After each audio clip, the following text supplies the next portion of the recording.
What is up, One Piece fans, and welcome back to the channel. Get ready because today we are diving deep into the absolute chaos that was episode 1092. The egghead arc is officially in full swing, and trust me, it did not disappoint. So, grab your snacks, get comfortable, and let's break down everything that just happened. Previously on One Piece, we saw the Straw Hats finally meet Lilith, one of the six versions of the world's greatest scientist, Dr. Vegapunk. At the same time, Luffy, Jinbe, Chopper, and Bonney crash-landed on the futuristic marvel that is Egghead Island. They quickly discovered that almost everything there was made of mind-bendingly advanced holograms. It didn't take long for them to run into another Vegapunk satellite, a massive girl named Atlas. Luffy being Luffy couldn't help but joke that she was even bigger than Ko. The episode kicks off right where we left off. Luffy is stunned, remembering Kobe mentioning Vegapunk, but he never pictured him looking like this. Bonney, however, is not convinced at all. She's adamant that this giant girl can't possibly be the real Dr. Vegapunk she's been searching for. Then the scene cuts to a CP0 ship slicing through the waves heading straight for Egghead. And guess who's on board? The one and only Rob Lucci, Kaku, and Stussy. It's a reunion of some of the government's deadliest agents. Kaku starts talking about how there's only one doctor for Vegapunk, but Stussy is quick to correct him, hinting that the situation is far more complex than it seems. And here's where we get a massive lower drop. Stussy reveals she's actually a clone created by Vegapunk himself, modeled after a mysterious woman from the legendary Rocks Pirates era. How insane is that? Kaku, ever the professional, tries to steer the conversation back to their mission. He explains that Vegapunk, being the certified genius that he is, was so overwhelmed with work that he split his consciousness into six different bodies or satellites. These six satellites are Shaka, the embodiment of logic; Lilith, who represents evil; Edison, the flash of inspiration; Pythagoras, the keeper of wisdom; Atlas, who embodies wrath; and finally York, the representation of greed. Each one works independently, but together they make up the single brilliant mind of Doctor Vegapunk. Luke, ever the skeptic, finds the whole concept completely unbelievable. But their mission isn't just a friendly visit. Their orders are chilling. Return the Seraphim Kuma to Egghead, and then eliminate all six Vegapunks. The world government is making a huge move, and it's happening right now. Back on the island, Jinbe is still trying to wrap his head around the idea that Atlas is Vegapunk. Meanwhile, Luffy, Chopper, and Bonney are absolutely starved after devouring a mountain of food from one of Egghead's incredible food machines.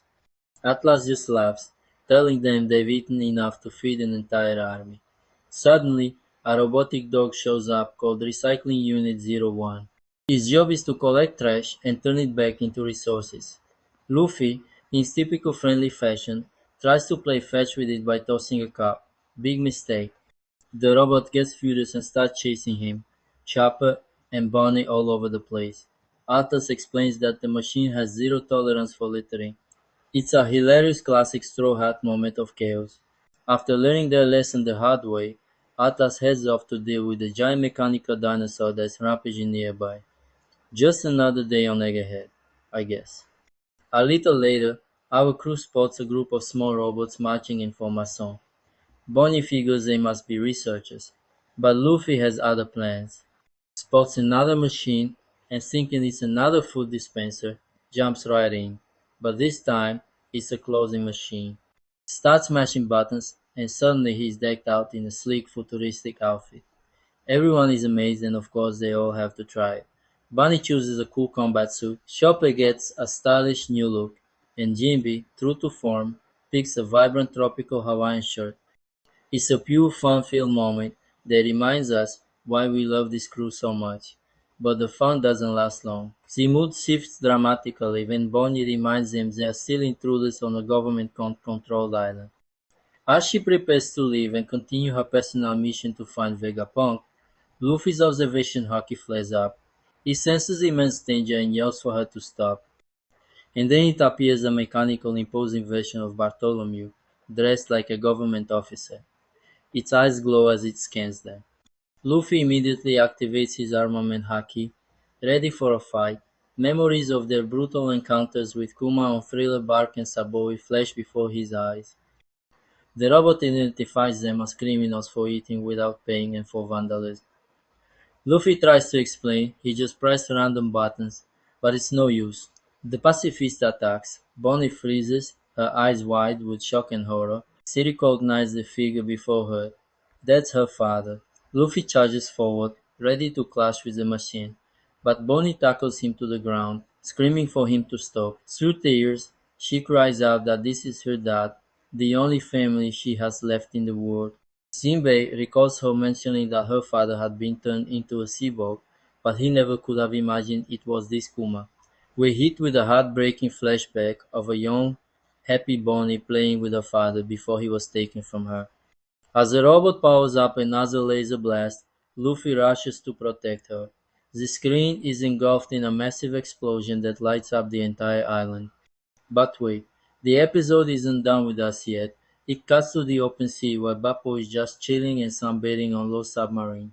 His crewmates are complaining about him shedding food everywhere. Suddenly, Lau senses something. Something big. In the surrounding mist, and he's right. Emerging from the fog is a colossal ship. The flagship of none other than the Emperor of the Sea, Blackbeard. His top commanders appear one by one. Sirius Bullseye, user of the Power Fruit, Van Zer with his Warp Fruit, Dokyu and his mythical zone Pegasus Stronger, and of course, the man himself, Marshal D. Each with a staggering bounty of nearly 4 billion berries. Blackbeard grins his menacing grin and declares, the hunt begins. Both crews brace for an epic battle, and right there, the episode ends on one of the most insane cliffs of the entire arc. So, what did you all think of this rollercoaster of an episode? The mystery surrounding Vegapunk, Bonnie's tragic past, and now a showdown between Law and Blackbeard. Things are escalating faster than we could have ever imagined. If you enjoyed this recap, do me a huge favor and smash that like button, subscribe to the channel, and hit that notification bell so you don't miss any future breakdowns. Let me know in the comments who you think will win this epic clash of titans.